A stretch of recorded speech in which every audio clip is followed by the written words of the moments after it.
পটল, ডাঁটা, বেগুন, করলা, আলু, ছোট আলু, বড় আলু এগুলো দিয়ে কী রান্না করা হয়েছে চলেন দেখি। আসসালামু আলাইকুম। চলে নিছি ছোট আলু চাকা চাকা করে কেটে এই যে মাছের চচ্চড়ি উঠিয়ে দিব, মেখে নিচ্ছি। এটা ভালো করে মেখে নিলাম। আর 2 রকমের মাছগুলো চেনেন নাকি দেখেন তো।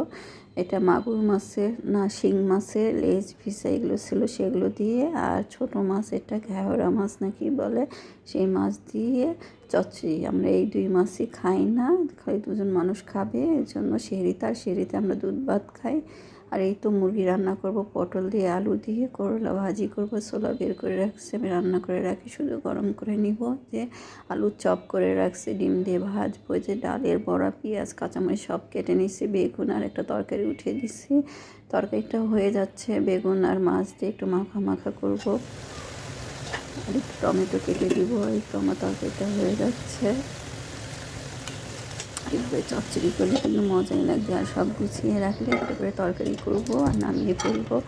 এই তো করলা ভাজি উঠে দিছি। করলা ভাজিতে আমি সব কিছু একবারে দিয়ে দিই, পেঁয়াজটা একটু বেশি করে দিই, লবণ, হলুদের গুঁড়া, কাঁচামরিচ, তেল দিয়ে একদম উঠে দেবো, ঢেকে দেবো না। এখানে করলার পানি দিয়ে ভাজা হয়ে যাবে। একদম পোড়া পোড়া ভাজি করবো। আর লোহার কড়াই করলে আরও মজা হয়, মুচমুচে হয়। তো ভাজিটা হয়ে গেল। আর যত ভাজবেন তত তেল দিতে হয়, তো এ পর্যন্তই শেষ। একটু ভাজি, এটা দিয়ে গরম ভাত খেতে দারুণ লাগতো, কিন্তু ভাজি করতে করতে ভাত খেতে খেতে একদম ঠান্ডা হয়ে যায়। তো আর রোজা রাখি একটু ভাজি ভর্তা এগুলো খেতে ভালোই লাগে। তো ভাজিটা হয়ে গেল, নামিয়ে ফেলবো। আমি ফ্রাই প্যানে আবার পটল আর আলু ভেজে নিব মুরগির জন্য। আর মুরগির মাংসে যদি পটল দিয়ে ওটা ভেজে দিলে আরও স্বাদ দ্বিগুণ হয়ে যায়। এখন নতুন পটল তো কচি পটল খেতেও দারুণ লাগে। প্রথম সব সবজি খেতে ভালো লাগে, কিন্তু যখন পুরাতন হয়ে যায় তখন আর ভালো লাগে না। যে 2টা পটল আমি ছুলে নিচ্ছি, আমার মানে সালসহ পটল খেতে পারে না, শক্ত হয়, যেন 2টা পটল ছিলে দিব। তারপর ওদেরকেও ছিদ্র করে নিচ্ছি। আর এগুলো তো কাঁটা চামচ দিয়ে ফুটা করে নিচ্ছি। আর আলুটাও কেটে নিচ্ছি। এই যে তেল দিয়ে দিলাম, একটু ঢেকে দেবো। ঢেকে না দিলে কিন্তু সিদ্ধ হবে না, পটলটা হালকা সিদ্ধ হলেই চলবে। আর আলুটা ভাজা তো হয়েই যাবে। এই তো আমি ভেজে ভেজে দেখেন পটলের ভিতর থেকে রসটা বের করে নিচ্ছি। এটা নিয়ে একটু ভেজে নেবো, হালকা করে ভাজবো। বেশি ভাজতে গেলে পুরো রান্না একদম ধোয়া ধোয়া হয়ে যাবে। এটা খড়ির চুলায় আসলে ভালো হয়, বেশি লাগে চুলায় একদম ভাজা ভাজা করে ভেজে মাংসের মধ্যে দিলে খেতে দারুণ লাগে। আর এই তো আমি মুরগিটা উঠিয়ে দেবো। এটা কিন্তু পেঁয়াজ ভেজে নিচ্ছি। পেঁয়াজ ভেজে নেওয়ার পর গরম মশলাগুলো দিয়ে দেবো। আর পেঁয়াজটা একটু ভালো করে একটু লবণ দিয়ে নিচ্ছি অল্প করে। আর এই তো গরম মশলা ধুয়ে রাখছিলাম, এগুলো দিয়ে নিলাম।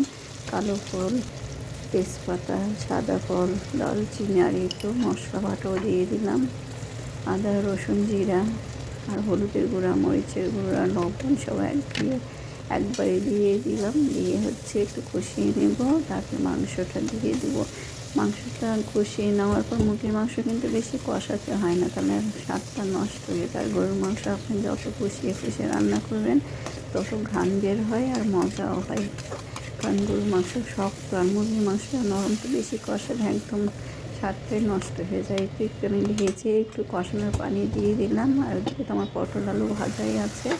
যে এখন পটল আলু দিয়ে দেবো, একটু কষিয়ে নিয়ে একটু পানিটা মরা পর্যন্ত পটল আলুটাও দিয়ে দেবো। দিয়ে এখন কষাতে কষাতে একদম ভেজে ফেলবো, ভাজা ভাজা হবে। তখন একবারে আমি ঝোলের পানিটা দিয়ে দিব।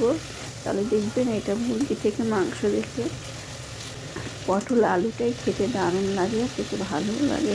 আর যারা সবজি খেতে পছন্দ করে তাদের জন্য তো খুব সুন্দর। আর এই গরমের মধ্যে আর রোজা রেখে মশলাযুক্ত খাবার খেতেও ভালো লাগে না, এরকম মুরগি দিয়ে পটলের পাতলা ঝোল খেতে কিন্তু খুব মজা লাগে।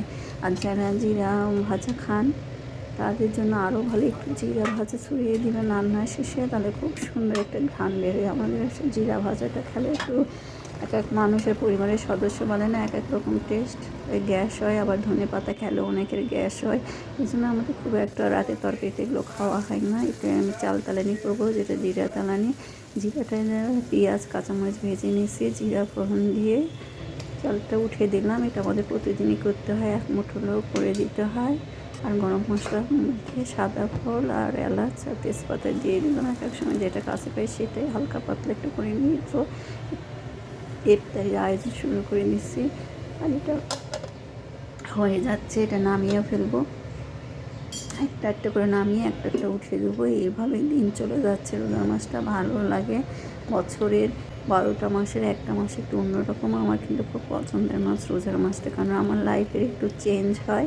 সকাল থেকে উঠে প্রতিদিন যেগুলো করে তার বাইরে একটু রোজার মাসটা আমার কাছে অন্যরকম লাগে, কারণ সকাল থেকে তাড়া থাকে না, কিচ্ছু লাগে না। দুপুরের পর ধীরে ধীরে কাজগুলো করা যায়। তো হয়ে গেলো। তো ভালো থাকবেন। আল্লাহ হাফেজ।